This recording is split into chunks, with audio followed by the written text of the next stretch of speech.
I'm a New Yorker. I'm from Ground Zero. I live and work down there for 10 years. And around 9/11, I was doing work on Wall Street for a large bank and in D.C. for a DARPA, the Defense Advanced Research Project Agency, for a project of theirs. Therefore, I had connections deep within the government and at high levels in the banking community. I call this the FBI and PTEC a case to answer. I believe Mike Rupert has mentioned a couple of things regarding technology capabilities that he believes and has had confirmed were going on during 9/11. I believe if you listen to this presentation carefully, you will begin to connect a lot more dots. PTEC was with MITRE in the basement of the FAA for 2 years prior to 9/11. Their specific job was to look at interoperability issues the FAA had with NORAD and the Air Force in the case of an emergency. If anyone was in a position to know that the FAA, there was a window of opportunity or to insert software or to change anything, it would have been PTEC along with MITRE. And that ties right back to Michael Rupert's information. The functionality that Michael is claiming that Dick Cheney utilized is the exact same functionality I was looking to utilize PTEC for in the bank. I was looking to set up a shadow surveillance system on everything going on, every transaction, and the ability to backdoor, look at information unobtrusively, and to backdoor intelligent agents out there to do things that other people would not be aware of. To stop, I mean, in risk, the whole shift is from bad things going on and finding it after the fact to preventing it from happening. So we were looking for patterns and have an intervention in there. So we were looking for interventive software, something that would stop. What Michael Rupert is referring to is exactly the same kind of functionality, surveillance and intervention. If I may, at the very same time, I am discovering this about PTEC because their meeting with me and JP Morgan Chase was at the ending of May. At the very same time, on May 30th, 2002, Agent Robert Wright of the Chicago FBI at a congressional hearing appeared on the steps of the Capitol and burst into tears apologizing to the 9/11 families, stating his investigation into terrorism financing had been repeatedly shut down and he had been censured for pushing it. Actually, his investigation was exactly into Yassin Qadi, whom he called bin Laden's banker.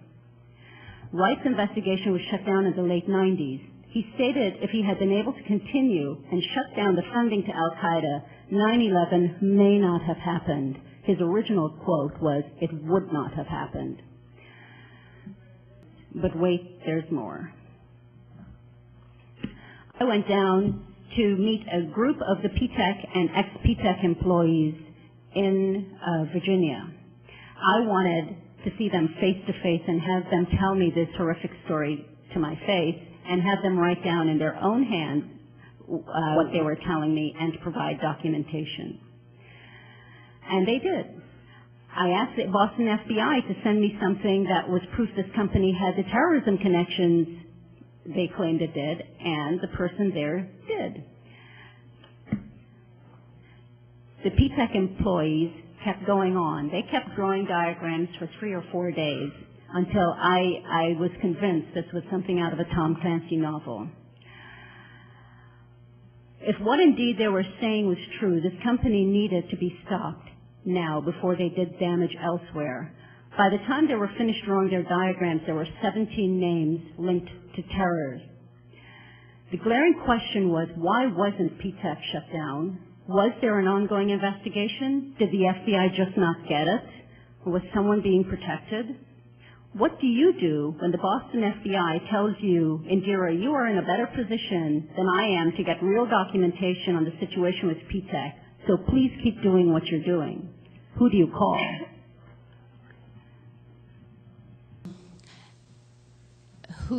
Who's really behind PTEC is the question. Correct. I asked I asked that of many intelligence people who came to my aid as I was being blacklisted.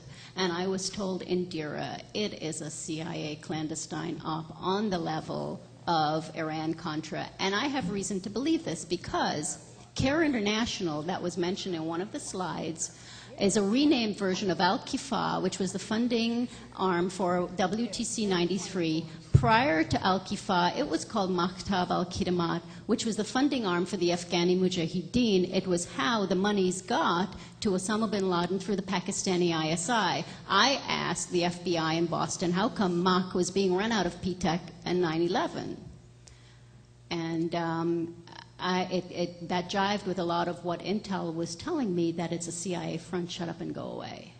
At that level, I said, well, why doesn't the FBI take advantage of their celebrated differences with the CIA? And I was told, because at that level, they work together. They are not.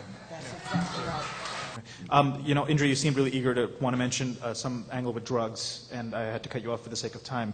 Can you do so in about 60 seconds, just your thesis about what drugs have to do with what you're talking about? It's more than a thesis. Joe Bergantino, when PTEC fell into his lap, they paid for private investigators to follow a couple of the PTEC people. And it did go to a mob-run warehouse area. And the reports came back that basically it was a drop shipment place for drugs. That was turned over to the Boston FBI. 2 weeks ago, Joe told me, Indira, what do you do in this country when all of this information, this source data, documents, go into a big black hole in the FBI, never to be seen again?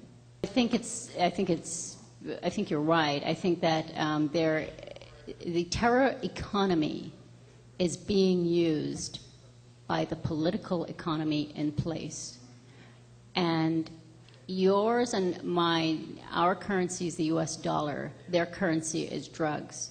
I stumbled into the drugs for weapons deals. This is no different than Iran-Contra. In fact, the same names that were around there are affiliated with PTEC. The same illegal clandestines are affiliated behind the scenes with PTEC.